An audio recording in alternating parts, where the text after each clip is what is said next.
আসসালামু আলাইকুম, welcome back to tips Bangla. আজকে আবার হাজির হয়েছি নতুন একটি ভিডিও নিয়ে। আজকের ভিডিও গর্ভাবস্থায় পেটের আকার ছোট বা বড় হওয়ার কারণ কি। প্রায় সব গর্ভবতী মায়েদের মনে একটা প্রশ্ন থাকে, আমার গর্ভের বাচ্চা বড় হচ্ছে তো, আমার পেট কিন্তু এখনো দেখতে একদমই পাচ্ছি না, পেট বড় হচ্ছে না কেন। এরকম অনেক কোশ্চেন আপনারা করতেই থাকেন। তাই আজকের ভিডিওটা অবশ্যই স্কিপ করবেন না এবং খুব ছোট্ট একটা ভিডিও, আপনারা ইচ্ছে করলে দেখতে পারেন। আর দেখলে আশা করি যত ধরনের কোশ্চেন আছে সব আপনাদের একটা ভিডিওতে ক্লিয়ার হয়ে যাবে, অন্তত পেট ছোট বা বড় হয়ে যাওয়া নিয়ে। তাই ভিডিওটা ভালো লাগলে টিপস বাংলা চ্যানেলটিকে সাবস্ক্রাইব করতে ভুলবেন না। আপনি যদি গর্ভবতী হন তবে আপনি সম্ভবত আপনার শিশু সম্পর্কে প্রতিটা ছোট্ট বিষয়েও বিস্তারিত জানতে চান। গর্ভাবস্থা আপনার দেহে প্রচুর পরিবর্তন হয় এবং আপনি যখন আপনার গর্ভাবস্থার দ্বিতীয় ত্রৈমাসিকে পৌঁছাবেন তখন আপনি আপনার পেটের গুরুত্বপূর্ণ পরিবর্তনগুলো লক্ষ্য করতে শুরু করবেন। আপনার পেট বাড়তে শুরু করবে এবং এটি সেই একটি সময় যখন আপনি নিজের ওজন এবং আপনাকে ক্রমবর্ধমান পেট সম্পর্কে আর উদ্বেগিত করবে না। তবে আপনার জেনে রাখা উচিত পেটের বৃদ্ধি কতটা ভালো। প্রথমে জানবো গর্ভাবস্থায় পেটের আকার কি সত্যি গুরুত্বপূর্ণ। আপনি যদি গর্ভবতী হন তবে আপনার প্রচুর বন্ধু এবং আত্মীয় আপনার ওজন, পেটের আকার ইত্যাদি বিষয়ে তাদের অভিজ্ঞতা আপনার সাথে ভাগ করে নিতে চাইবে।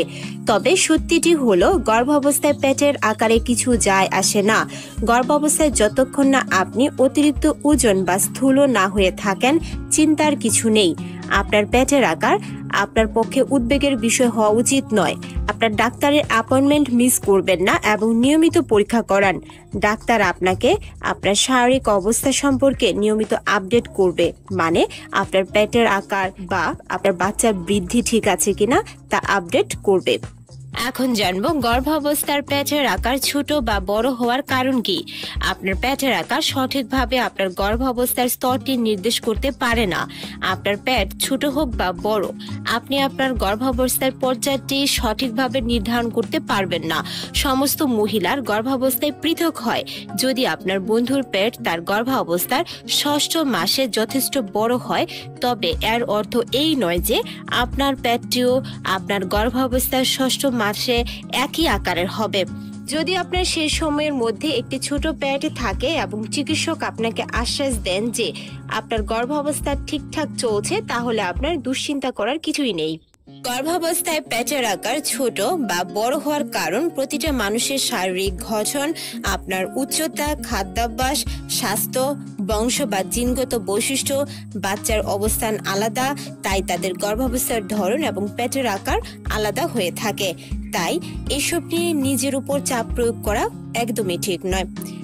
আশা করি ভিডিওটি দেখে আপনারা খুব ভালো করে বুঝতে পেরেছেন গর্ভাবস্থায় পেটের আকার ছোট বা বড় এটা মুখ্য বিষয় নয়। মুখ্য হলো সেটা যে আপনার বাচ্চা সুস্থ আছে কিনা, আর বাচ্চার সুস্থ থাকা নির্ভর করে আপনার উপর। আপনি দুশ্চিন্তা মুক্ত থাকবেন আর পুষ্টিকর খাবার বেশি করে খাবেন যাতে আপনার বাচ্চা হেলদি থাকে। আশা করছি ভিডিওটা ভালো লেগেছে। যদি ভালো লেগে থাকে অবশ্যই টিপস বাংলা চ্যানেলটিকে সাবস্ক্রাইব করতে ভুলবেন না। আজকের মতো বিদায়, আল্লাহ হাফেজ।